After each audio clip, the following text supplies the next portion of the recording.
Hello dear students, a very warm welcome to Alan Digital. In today's lecture, we are going to cover some important highlights related to parabola and कुछ ऐसी properties हम parabola के बारे में पढ़ेंगे जिनको हम क्वेश्चन में यूज करके बहुत आसानी से क्वेश्चन सॉल्व कर सकेंगे। पहले हम प्रॉपर्टीज पढ़ेंगे एंड देन हम उसके बेसिस पे एक क्वेश्चन को सॉल्व करेंगे। So we have some important highlights here, right? And in this slide आपको कुछ प्रॉपर्टीज दिखेंगी। दैट इज P1 एक प्रॉपर्टी लिखी हुई है एंड P2 एक प्रॉपर्टी लिखी हुई है। इन प्रॉपर्टीज को मैं नेक्स्ट स्लाइड में आपको डायग्रामेटिकली विद लैंग्वेज एक्सप्लेन करूंगा अच्छे से। This is just for you. I will recommend you can pause the video and note down these properties and अभी हम थोड़ी देर में इन प्रॉपर्टीज को अच्छे से सीखते हैं, right? First of all note it down. चलिए आगे बढ़ते हैं। So we have a standard parabola here. Standard parabola की इक्वेशन हम सबको ऑलरेडी पता है, that is y square equals to 4ax and जो भी चीजें लिखी हुई है वो सब स्टैंडर्ड टर्मिनोलॉजी है। That is the focus a,0 and the directrix which is x equals to -a। और हम एक और चीज जानते हैं कि पैराबोला पे अगर मुझे कोई पॉइंट अज्यूम करना है तो parametric coordinates are 80² 280 like this. और अब मैं क्या कर रहा हूं, इस पॉइंट से पास होती ही एक टैंजेंट ड्रॉ कर रहा हूं। The equation of the tangent is yt equals to x plus 80²। ये आपको पता होना चाहिए। अच्छा, टैंजेंट की इक्वेशन हम डिराइव भी कर सकते हैं। मैं हल्का सा आपको रिवाइज भी करवा देता हूं कि y square is replaced as y1 and x is replaced as 4a times of x plus x1 and by 2 यहां पे कर देंगे। x को हम x प्लस x1 से रिप्लेस कर देंगे, x प्लस x1 से, राइट? ये हमारी टैंजेंट की इक्वेशन है। After that you can satisfy this point. ये पॉइंट जैसे ही आप सेटिस्फाई करवा दोगे आपको आपके डिजायर्ड टैंजेंट की इक्वेशन मिल जाएगी, that is yt equals to x plus 80², right? अब आपको दिख रहा होगा ये टैंजेंट जो है 3 पॉइंट्स पे कट करती हुई जा रही है। फर्स्ट मुझे x एक्सिस पे दिख रहा है, सेकंड मुझे डायरेक्ट्रिक्स पे दिख रहा है एंड थर्ड मुझे tangent and vertex of the parabola पे दिख रहा है, राइट? तो इन तीनों कोऑर्डिनेट्स को निकालने में हम थोड़ा सा इंटरेस्ट दिखाएंगे। First of all moving to this coordinate, ये कोऑर्डिनेट है जहां पे टैंजेंट x एक्सिस को कट कर रही है और x एक्सिस पे y कोऑर्डिनेट 0। टैंजेंट की इक्वेशन में जैसे ही आपने y को 0 डाला, 80² इधर आएगा, so this coordinate comes out to be -80², 0 as simple as that, right? चलिए इस पॉइंट के ऊपर मूव करते हैं। ये पॉइंट है जो कि डायरेक्ट्रिक्स पे लाई कर रहा है, तो इसका x कोऑर्डिनेट सेम रहने वाला है, दैट इज -a। जैसे ही आप -a को यहां पे सब्स्टिट्यूट करोगे आपको y कोऑर्डिनेट मिल जाएगा सॉल्व करने पे 80 - a/t। So the coordinates of this point L are -a, 80 - a/t। बहुत इजीली आप निकाल सकते हो, कोई हार्ड टास्क नहीं है, ठीक है? अब मैं क्या कर रहा हूं, मैंने L को S से ज्वाइन किया एंड देन S को P से ज्वाइन किया। Here comes the first property. पहली प्रॉपर्टी यहां पे आ रही है, that is the portion of the tangent, tangent का एक portion intercepted between directrix and the point subtend right angle at the focus.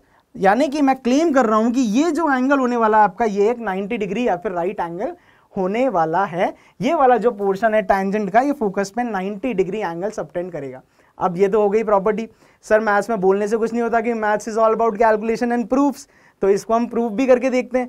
अच्छा, इसको प्रूफ करने के लिए हम लोग किसकी हेल्प लेंगे? हम स्ट्रेट लाइन में कॉन्सेप्ट पढ़ चुके हैं कि दो लाइंस की स्लोप्स का अगर प्रोडक्ट -1 है तो लाइन श्योरली परपेंडिकुलर होगी। बस वही जरा सा हम यूज करते हैं, because we know the coordinates, easily हम लोग स्लोप्स निकाल सकते हैं इन दोनों लाइंस की। तो इसको प्रूफ करने के लिए हम चेक करते हैं कि स्लोप्स का प्रोडक्ट -1 आ रहा है नहीं आ रहा। उसके लिए मुझे स्लोप निकालनी पड़ेगी बेटा LS की, और प्रोडक्ट करना पड़ेगा किसकी स्लोप से? SP की स्लोप से, राइट? LS एंड SP की स्लोप का प्रोडक्ट करके देखते हैं। अगर -1 आ गया तो लाइंस क्या होगी? फॉर श्योर परपेंडिकुलर होगी। चलिए स्लोप निकालने का फॉर्मूला में पता है, y2 - y1 upon x2 - x1 हम यूज करेंगे जल्दी से। LS की स्लोप में लिख रहा हूं, दैट इज 80 - a/t -0, और उसको कुछ इस तरीके से लिखते हैं बेटा, a times of t² -1/t। -0 का कोई सेंस नहीं और एलसीएम लेके मैंने एडजस्ट कर दिया है। ये था y2 - y1 divided by x2 - x1 which is -a, तो इसे मैं -2a लिख देता हूं। वेरी इजी टास्क, कोई ज्यादा दिक्कत नहीं होनी चाहिए, राइट?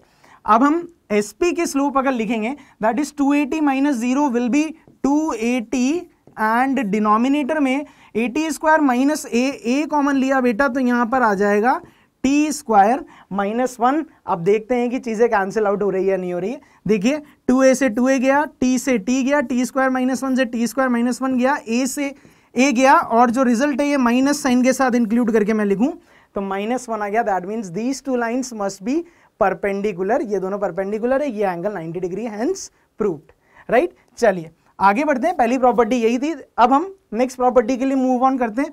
उसके लिए मुझे इस पॉइंट के कोऑर्डिनेट्स को थोड़ा सा पता करने में इंटरेस्ट है, एंड अगर इस पॉइंट के कोऑर्डिनेट्स को पता करें, so this is the point which lies on Y axis, tangent at vertex of the parabola पे लाई कर रहा है, एज वेल एज टेंजेंट पे भी लाई कर रहा है। तो वाई एक्सिस पे एक्स कोऑर्डिनेट हमारा क्या होगा बेटा, 0 होगा। जैसे ही आप एक्स को 0 करोगे और टी को डिवाइड करोगे, this coordinate comes out to be 0,80।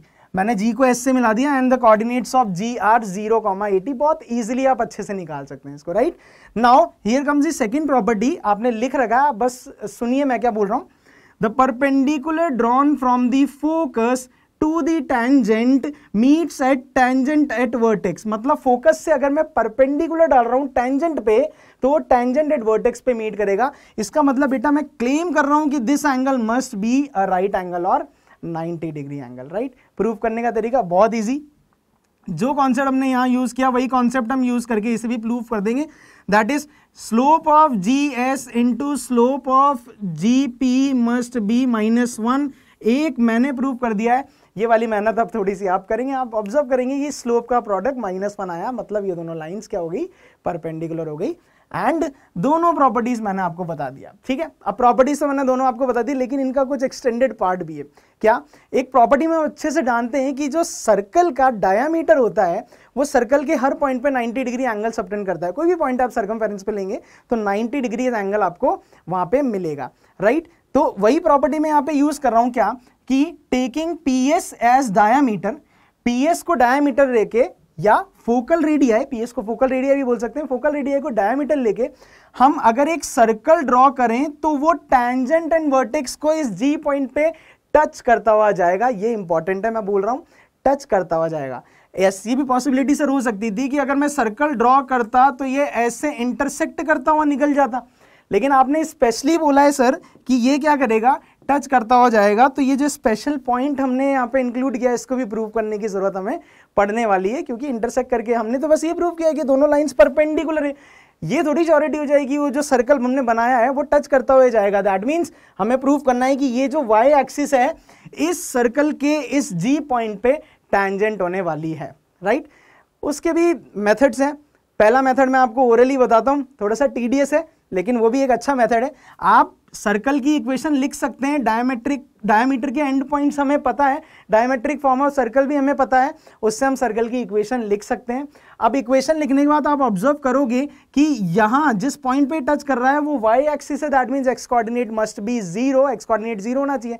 जैसे आप उस इक्वेशन में एक्स कोऑर्डिनेट को 0 डाल दोगे, आपको दिखेगा वो वाई में पूरी क्वाड्रेटिक बन गई, y में क्वाड्रेटिक बन गई। दैट मीन्स हम उस y के रूट्स निकाल सकते हैं। अगर वो रूट्स सेम या कोइंसिडेंट आए, दैट मीन्स ये जो सर्कल है वो एक ही पॉइंट पे टच करता हुआ निकल जाएगा। लेकिन अगर उसके रूट्स रियल एंड डिस्टिंक्ट आ गए मतलब, तो वो 2 पॉइंट्स पे इंटरसेक्ट करता हुआ निकलेगा, और वहां आप ऑब्जर्व करेंगे कि रूट्स जो होंगे उस इक्वेशन के वो इक्वल आएंगे। सो एक पॉइंट पे टच करता हुआ जाएगा। एक तो ये प्रूफ थोड़ा सा टीडियस है ना। दूसरा प्रूफ मैं आपको बताऊंगा ज्योमेट्री की हेल्प से। We know that geometry is very beautiful, और बहुत अच्छे रिजल्ट ज्योमेट्री की हेल्प से आ जाते हैं। देखिए किस तरीके से। अच्छा मान लेते हैं बेटा कि इसका जो सेंटर है वो यहाँ कहीं है ना। मान लेते हैं इस सर्कल का जो सेंटर है वो यहाँ कहीं है ना। अगर मैं आपसे ये बोलूं कि ये डिस्टेंस कितनी है, तो आप मुझे बोल दोगे कि ये डिस्टेंस रेडियस के इक्वल हो गया, क्योंकि g is the point on the circumference of the circle, right. मतलब ये डिस्टेंस आपकी रेडियस है फॉर श्योर। अगर ये रेडियस इस लाइन से वाई एक्सिस से 90 डिग्री का एंगल बना लेगी, तो हम पक्का बोल देंगे कि ये लाइन इस सर्कल की टैंजेंट हो जाएगी। All I need to prove कि ये वाला जो एंगल है मेरा वो 90 डिग्री आ जाए। और इसको प्रूव करने के लिए हम जल्दी से एक काम करते हैं, इस सेंटर के कोऑर्डिनेट्स लिख के देखते हैं एक बार। Centre will be the mid point of this line SP का मिड पॉइंट होने वाला। मिड पॉइंट के कोऑर्डिनेट्स हमें पता है x1 + x2/2, so the x coordinate will be 80² plus a/2, दिख रहा होगा आपको बेटा, 80² plus a/2। And y coordinate देखिए आप 280 + 0/2, जिसको मैं डायरेक्टली 80 लिख देता हूं, राइट। अब यहां से आपको बहुत अच्छे से ऑब्जर्व हुआ क्या, आप देखिएगा O पॉइंट का y कोऑर्डिनेट 80 है और G पॉइंट का y कोऑर्डिनेट भी 80 है। मतलब हम एक ऐसी लाइन में चल रहे हैं जहां पे y कोऑर्डिनेट सेम है। So this line surely will be parallel to x axis, right. अगर x एक्सिस के पैरेलल है तो y एक्सिस के क्या होने वाली है, परपेंडिकुलर होने वाली है। दैट मींस फॉर श्योर ये वाला एंगल 90 डिग्री होने वाला है, और ये रेडियस भी है as I've told you. Radius भी और 90 डिग्री का एंगल भी हमने प्रूव कर दिया. That means this Y axis is tangent at this point G for sure, right. तो ये हमें एडिशनली थोड़ा सा यहाँ पे प्रूव करना पड़ा. चलिए थोड़ा सा डायग्राम मैसी ना हो इसलिए मैं सबको इरेज करता हूँ एंड देन हम आगे एक और चीज देखते हैं कि एक राइट एंगल ट्राइंगल सर आपको यहाँ पे दिखा तो आपने एक सर्कल ड्रॉ कर दिया. मुझे एक राइट एंगल ट्राइंगल और दिख रहा है, दैट इज LPS. ये तो इन तीनों से पास होते हुए भी तो हम सर्कल ड्रॉ कर सकते हैं. Taking TL as diameter I can draw one more circle which will the special thing is that will pass through the focus. वो फोकस से पास करता हुआ जाएगा फॉर श्योर, राइट. जाएगा इसी, क्योंकि देखो 90 डिग्री एंगल इसी पॉइंट पे बन रहा है तो फोकस से पास करेगा ज्योमेट्रिकली. अच्छा आपको मैथमेटिकली अगर प्रूव करना है तो फिर से वही बात, डायमेट्रिकल लाइंस दिए हुए हैं, आप इक्वेशन लिख सकते हैं और आप चेक कर सकते हैं कि वो A,0 से पास हो रहा है नहीं हो रहा. फॉर श्योर पास होता हुआ जाएगा, राइट. वो सेटिस्फाई करेगा उसको. तो ये दो प्रॉपर्टीज बहुत अच्छे से आप ध्यान रखिए कि दो सर्कल यहां मुझे दिख रहे हैं. एक ऐसा सर्कल है जो कि फोकल रेडियाई को एज ए डायमीटर लेके ड्रॉ किया गया है, वो टैंजेंट एंड वर्टेक्स को टच करेगा, जबकि दूसरा फोकस से पास करता हो जाएगा. जो पोर्शन ऑफ टैंजेंट इंटरसेप्टेड है उसको डायमीटर लेके हमने जो सर्कल ड्रॉ किया. So these are the properties. अच्छे से इनको ग्रास्प करिए एंड हम एक क्वेश्चन करते हैं इन प्रॉपर्टीज पे based. So moving on. The question says that let y equals to x plus 1 is the axis of the parabola, y plus x minus 4 is the tangent of the same parabola at its vertex, and y equals to 2x plus 3 is one of its tangents, then find the focus of the parabola. कुल मिला के equation axis की दी हुई है, tangent and vertex की दी हुई है, tangent की दी हुई है, मुझे फोकस निकालना है. अब आप ध्यान दीजिएगा बेटा, ऐसा नहीं है कि स्टैंडर्ड पैराबोला है तो फोकस में α,0 मान लूँ. आपको दिख रहा होगा जो एक्सिस की इक्वेशन है that is y equals to x plus 1. तो मुझे फोकस भी कुछ इस तरीके से ही मानना पड़ेगा, that is α, plus 1. Focus is lying on that line y equals to x plus 1, right. अच्छा अब देखिए हम थोड़ा प्रॉपर्टी का यूज करके कितना इजीली इस क्वेश्चन को कर देंगे. मैं क्या कर रहा हूं बेटा, इस पॉइंट से फोकस को मिला रहा हूं and I am naming this point as P. इस पॉइंट को मैंने P नाम दे दिया. क्या हम P के कोऑर्डिनेट्स निकाल सकते हैं? बिल्कुल निकाल सकते हैं, क्योंकि मुझे दिख रहा है P जो है वो टैंजेंटेड वर्टेक्स और टैंजेंट का पॉइंट ऑफ इंटरसेक्शन है. आराम से P के कोऑर्डिनेट्स निकल सकते हैं. मैं इक्वेशन यहाँ पे लिख देता हूँ बेटा, that is y equals to 2x plus 3 and y equals to, इसकी इक्वेशन अगर मैं x को उधर ले जाऊं तो दिस विल बी बेटा 4 माइनस एक्स. इन दोनों को सॉल्व करना, आपको x की वैल्यू मिलेगी. सॉल्व करने का तरीका क्या है, दोनों को जब आप इक्वल करेंगे तो आपको दिखेगा 2x इक्वल, और यहाँ x को एक तरफ ले लूँ मैं तो 3x बराबर 1 एंड x की वैल्यू आ गई बेटा 1/3. आपको x की वैल्यू 1/3 मिल गई है. क्या हम y कोऑर्डिनेट निकाल सकते हैं? बिल्कुल. कहीं भी आप x को पुट कर दीजिए, यहाँ से y आ जाएगा 4 माइनस 1/3 दैट इज 12 माइनस 1 11/3. तो आपके p के जो कोऑर्डिनेट्स आ गए वो आ गए बेटा 1/3, 11/3. एंड नाउ हम ये जानते हैं कि अगर मैंने इस पॉइंट को टैंजेंट से फोकस को मीट कराया तो ये एंगल कितना होगा आपका 90 डिग्री होने वाला है, राइट एंगल होने वाला है. और इसी को यूज करते हैं हम लोग. इसकी स्लोप और इसकी स्लोप का प्रोडक्ट क्या होगा, अब -1 होगा, जो हम इतनी देर से पढ़ते हुए आ रहे हैं. बस उसी कॉन्सेप्ट को यूज करते हैं. एंड मैं यहाँ पे बोलने वाला हूं कि slope of SP into slope of the tangent which is 2, क्योंकि वो y equals to mx plus c के स्टैंडर्ड फॉर्मेट में लिखा हुआ है, where m is the slope, 2 इसकी डायरेक्ट स्लोप हो जाएगी. और इसका प्रोडक्ट आना चाहिए बेटा -1, राइट. इसका प्रोडक्ट हमें दिखना चाहिए -1. क्या मैं स्लोप निकाल सकता हूं SP, y2 minus y1 x2 minus x1. करिए. तो alpha plus 1 minus 11/3 upon alpha minus 1/3, और इस 2 को मैं इधर ले जा रहा हूँ राइट हैंड साइड में, तो दिस विल बिकम 1/2. थोड़ा सा सॉल्व करते हैं इसको. ये हो जाएगा बेटा 3 alpha plus 3 minus 11 becomes -8 and 3 alpha minus 1 is equals to -1/2. Solve करते हैं. 2 को इधर लेके आते हैं, है ना. 2 3 सा कितना हो गया 6 alpha -16 is equals to -3 alpha, और -1 इंटू -1 इज +1, राइट. इधर उधर करके सॉल्व कर लेते हैं जल्दी से. That is 9 alpha is equals to 17. From here alpha comes out to be 17/9. आपका अल्फा आपको मिल गया है इजीली. अल्फा मिल गया है यानी कि x कोऑर्डिनेट मिल गया है मुझे फोकस का.